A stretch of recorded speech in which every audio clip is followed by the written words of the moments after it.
lockdown. Yeah. Oh man, it's fantastic. I put it on, for what it's worth. I know this sounds kind of shallow, but I put it on all my social media yesterday, thinking it was so funny. Oh, thanks. Oh man,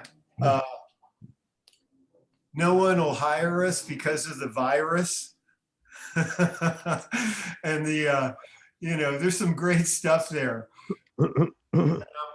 And, I want to work my way backwards. I was like, oh, well, this band is big fun, so I want to get that next. I believe the rhythm section on Lockdown is the big fun rhythm section, or am I mixed up? The guys in the Big Fun Trio are on it, but actually it was the drummer with Rick Estrin and the Nightcats. His name's Demar. Mm-hmm. He's a great drummer, and Kid Anderson played bass on it. Yeah, who's the producer of He's an amazingly talented guy. That one bass fill he does that's on Lockdown, and they show him. I'm like, oh, he's one of those guys. Like, I mean, it's the most musical little bass fill. Like this guy who can pick up any instrument and just make it speak was my impression.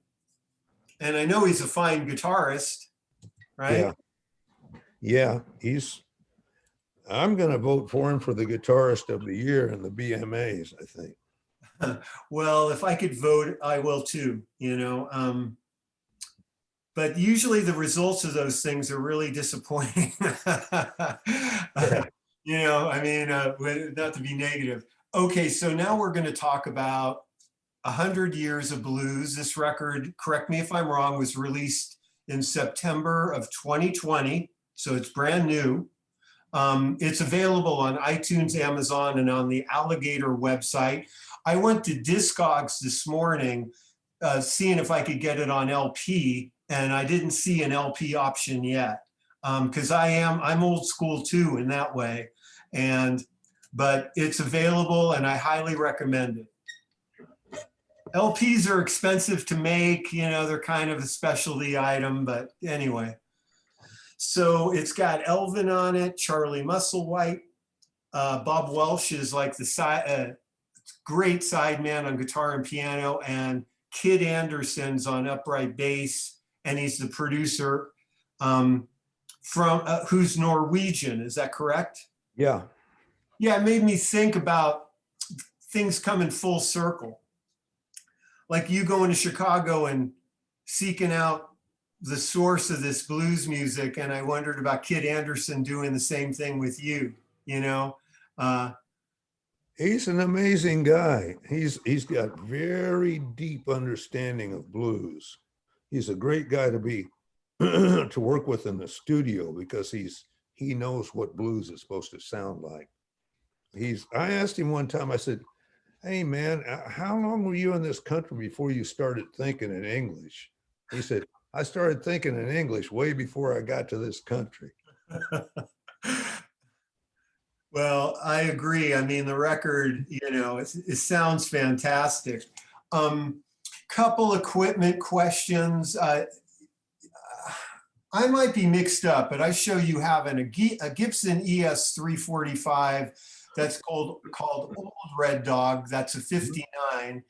And then New Red Dog is a 58.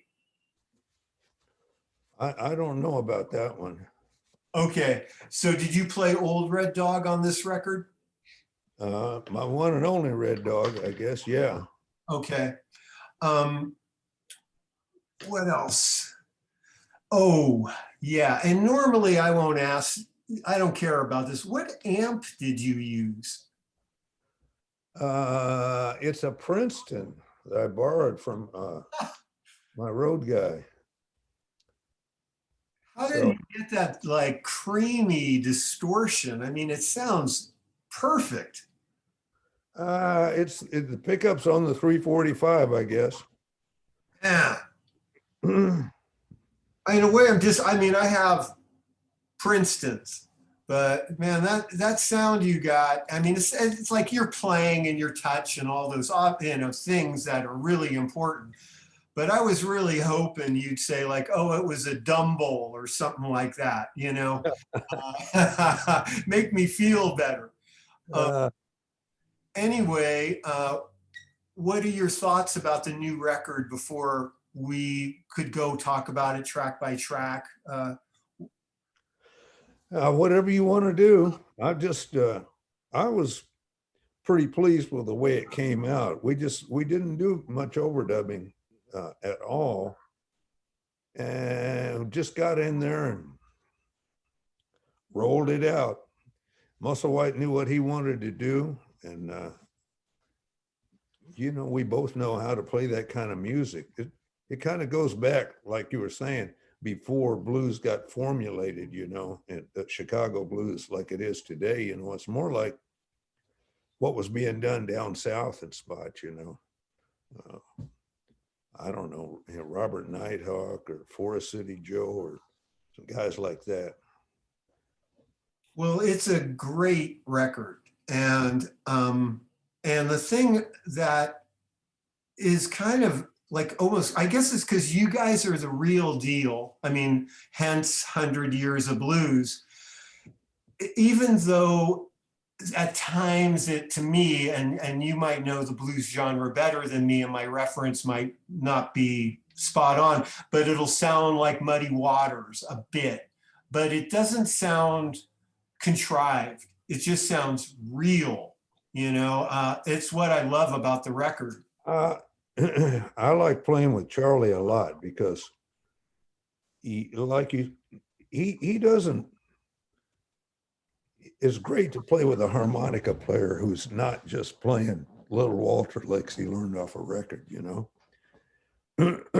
He's himself, and his singing is just like that. He opens up his mouth and you believe him. You say, "Oh yeah." Yeah.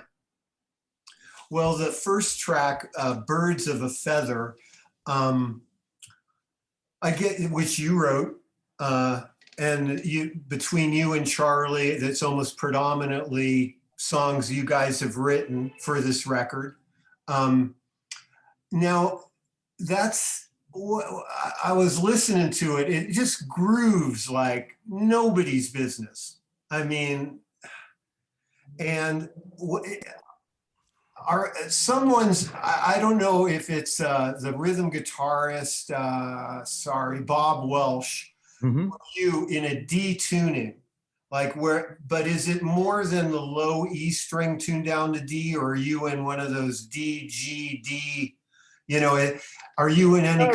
I'm not really in any kind of tuning. I kind of use my thumb. This is something I learned from, I'll tell you who was a great blues guitar player was Otis Spann, who's known mostly as a Muddy Waters piano player. Huh. But on that second fret, you lop your thumb over and play the low. It's the third of the D chord, Yeah, was it Otis Spann who played? I hear my telephone ringing. Sounds like my little honeybee. There's on the Muddy Waters. I think that's Otis Spann on guitar. No, I don't think so. I think that's Muddy doing that. Huh. I'll go. I remember Little Walter being on it, and I'm not sure there's even a piano on that tune. You have to check it. You might be right. I don't know. It doesn't sound like Muddy, but I'm not gonna. I mean, I'm just gonna assume I'm wrong with you, But I'll check it out later. So just regular tuning. I think Bob maybe tuned his low E down. Yeah. There's a slap bass, but you just hear the click, like that's to my ear, and it sounds like drums. It's like kick, kick, kick, kick. Just a great track. And there was a couple times where sonically the guitar, because I mentioned that kind of creamy distortion, and the harmonica just like do this. Sounds so nice. It's great. What else? Oh, here, yeah, I have West Helena Blues, and This tune, I have Roosevelt Sykes wrote it. That's correct, I guess? That's right. And Cotton used to also do it. James Cotton. And it's a Charlie vocal. And in my notes, I have Killin' Playing by Elvin. And I remember that's like great soloing, great stuff. Charlie sang the hell out of it. I know that. Then there's What the Hell? uh, I'm in the process of writing some more new words for that now. There's no need for that. oh, Mission accomplished on the third verse there. how can 4 years be so long? Yeah. Good question. And I was just cracking up. I think there's one line, I can't remember what's before, but not a goddamn thing. And I saw a video of you performing it. I think it was upstate in New York. And the crowd just cheers when you sing that line. And it made me feel good, like less alone. So I love that song and I'm glad you did it. Again, it's just great tune.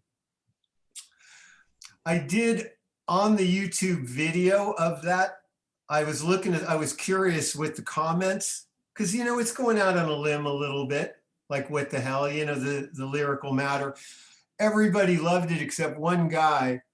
And he kind of gave it a thumbs down. He said, too bad he is a sucker for democratic lies.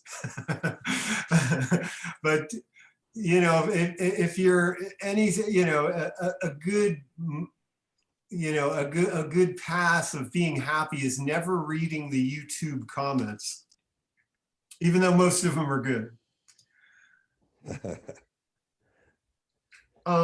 Yeah, there's Good Times. That's a Charlie original and a Charlie vocal. You're playing Slide. No, that's Charlie.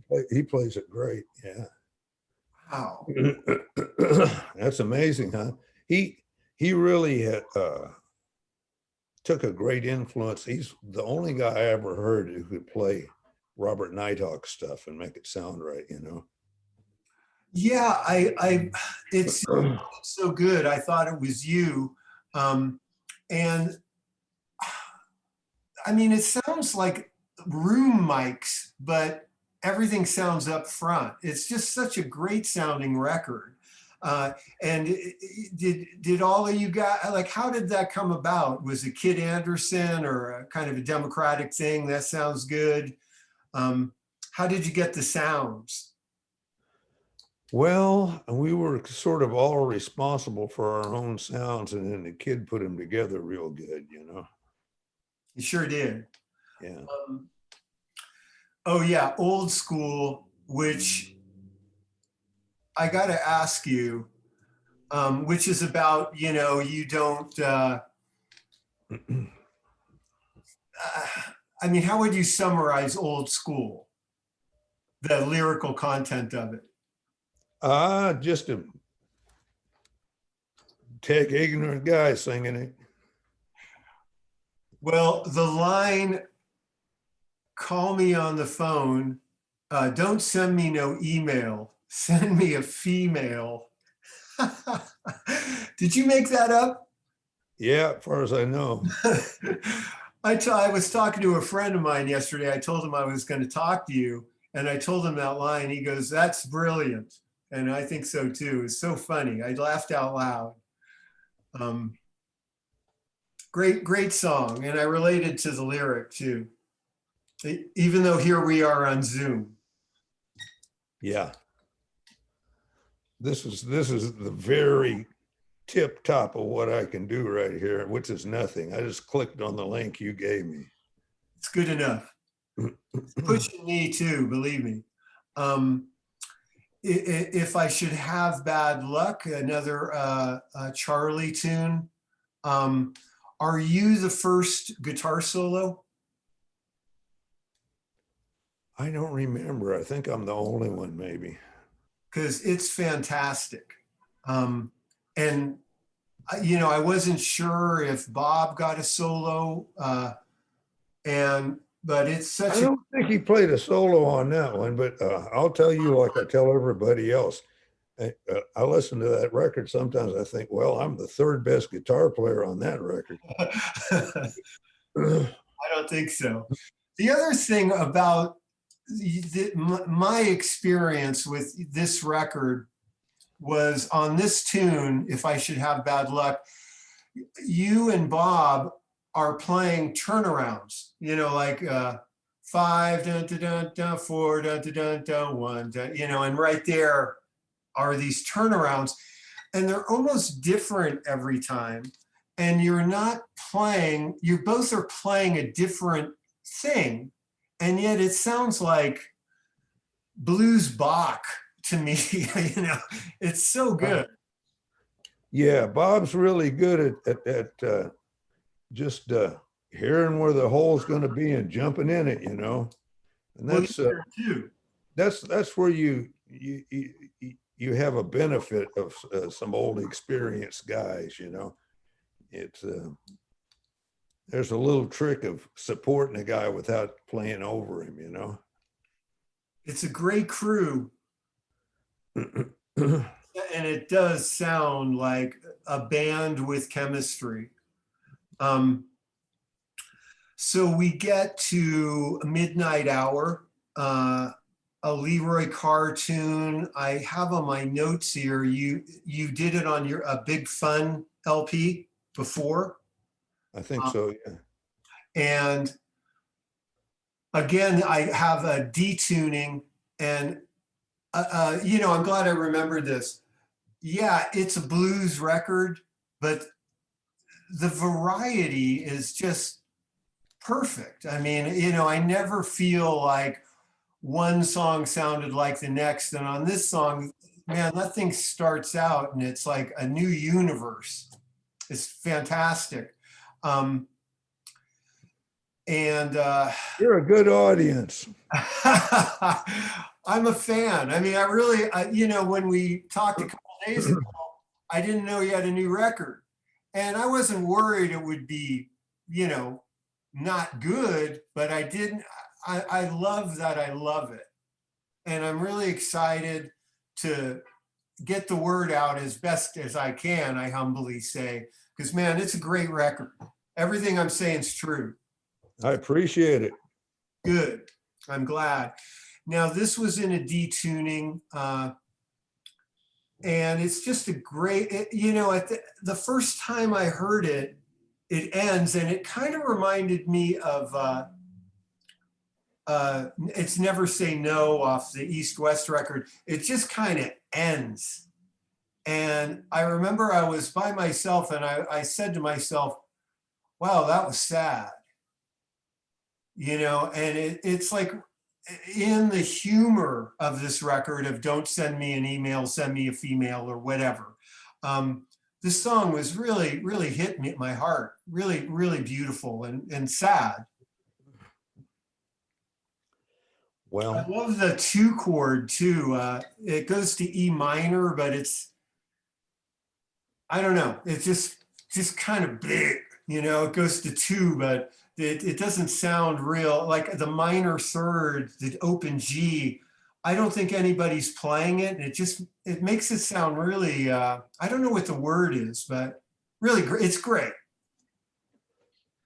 That's done. I think Bob maybe did an open D, but I was playing with Capo on the 5th fret. You know, I wondered about that because on one of the tunes, I have it as a question and I don't want to backtrack. Yeah, it isn't popping out. Like Capo question mark. And what I have is the first song's in D, the second song's in E, then G, E, A, D. Even, and this blues, Why Do You Worry Me, after the tune that follows, is in F, which made me, again, sonically, there's so much variation in the context of it just being a stripped down blues record with great chemistry. But I thought that's like a Capo Hint.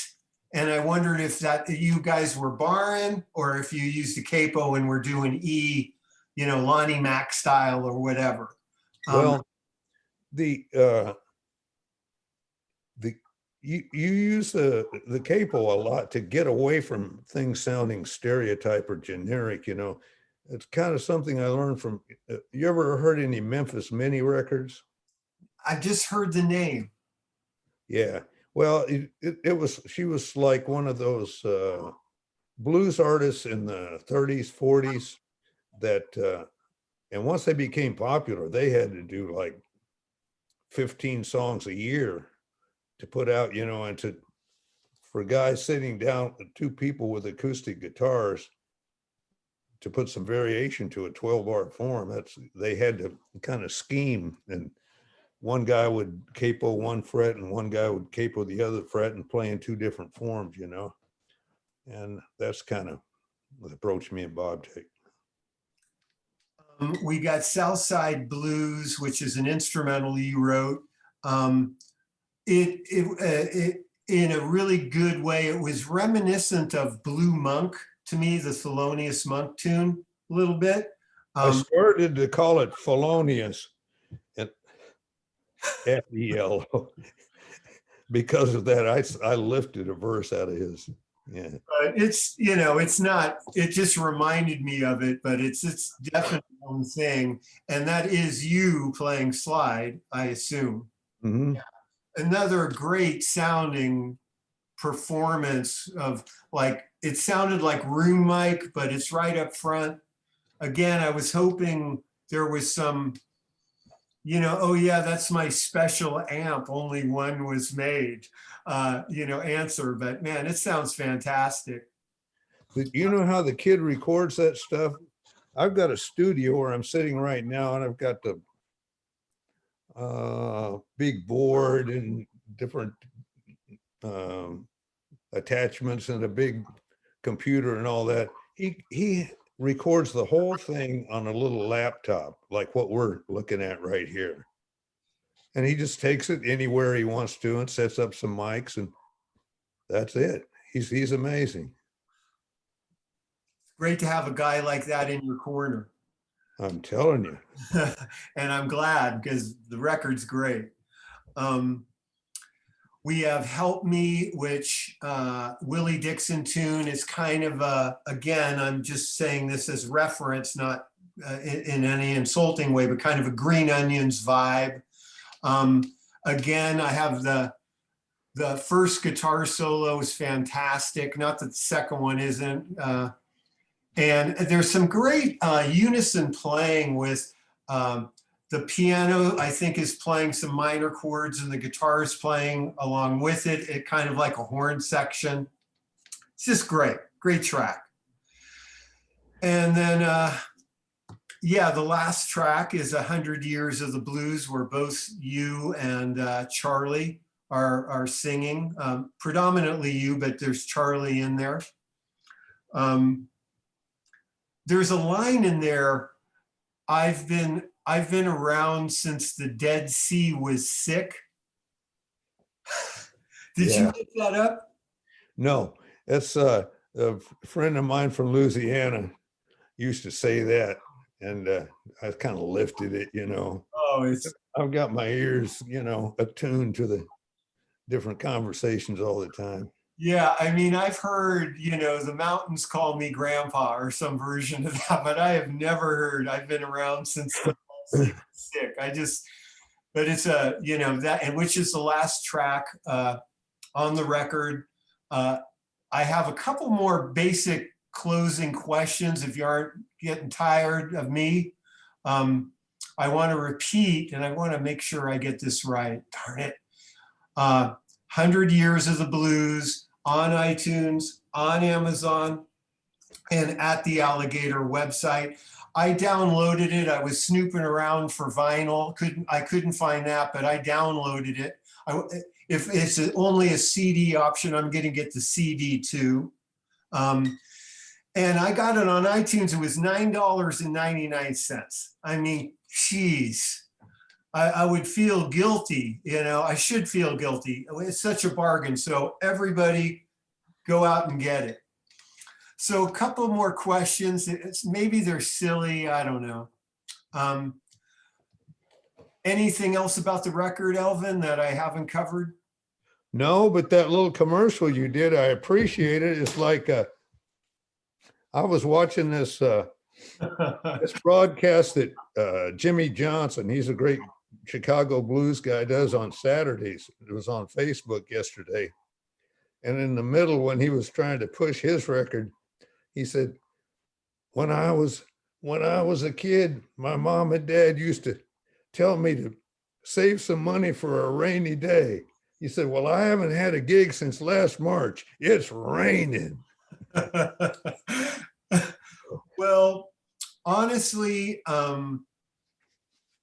I mean, not on the level you are, but I've done some interviews trying to push a record. And a lot of times the guys don't listen to the record and they don't say how to buy the record. And I'm like, come on, do the job, at least listen to the record. And they're like, well, what guitar did you play and what string? And it's like, I want to talk about the music, and I personally am on a mission to get this record out in the world. So I'm happy to do commercials. So here's the miscellaneous questions. I got 4 here. If you want to pace yourself, Elvin. What's an average Elvin Bishop day? Well, these days it involves a lot of staying home. I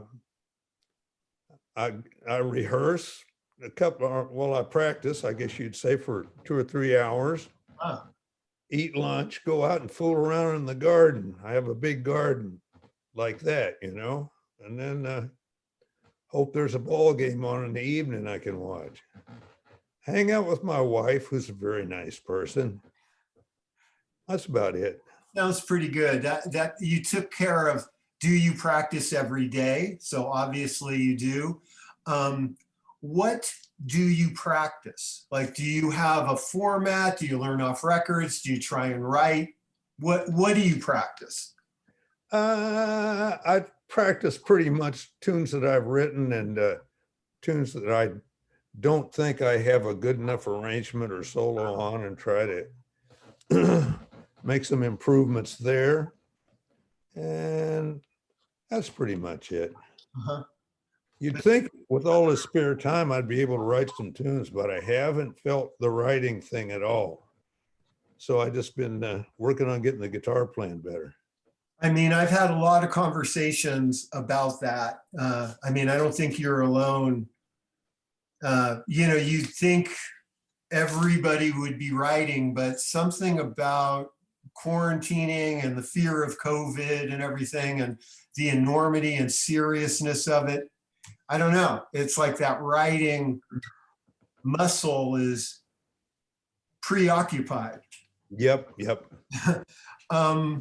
Okay, 2 more questions. And this one, I kind of was hoping you could just maybe whatever pops in your head, maybe, who's in your long, great career where you've played with, just the best of the best for 50 years, who stands out as one of the most talented and gifted people you've ever played, worked with? Albert Collins. Huh. John Lee Hooker. Guys that there's only one of, BB. Okay, and just for me and who's ever going to see this, and eventually I'll put it publicly on YouTube, I'm going to put it on my Patreon. What blues albums, this is the last question, what blues albums would you say are essential listening? First Muddy Waters. Any specific LPs? I think it's just called Muddy Waters. It's got a big picture of his face. It's on chess. Uh-huh. The first, these are the ones that I listen to, and the early John Lee Hooker is great stuff. Little Walter's first album, Howlin' Wolf's first album. That's plenty enough to get started on for blues, I think. Okay. Well, Elvin, I think we did it. There was a bit of a time cap on this thing. And unless I'm forgetting anything, is there anything you'd like to mention? No, man. It's been a pleasure and I really appreciate it. Thank you. Oh man, I was a little nervous, you know. I'm not a professional interviewer, and basically I'm a friend of Joe Goldmark's, you know. Yeah, So he's a good guy. he's- Tell him thanks for the good gospel stuff he sent me. oh, I know. I just put mine on my stereo so I wouldn't forget to listen to it. I will tell him, and I'll thank him for hooking me up with you. I hope in the future I get to meet you and shake your hand. And thank you so much. Okay. Take care. Signing off.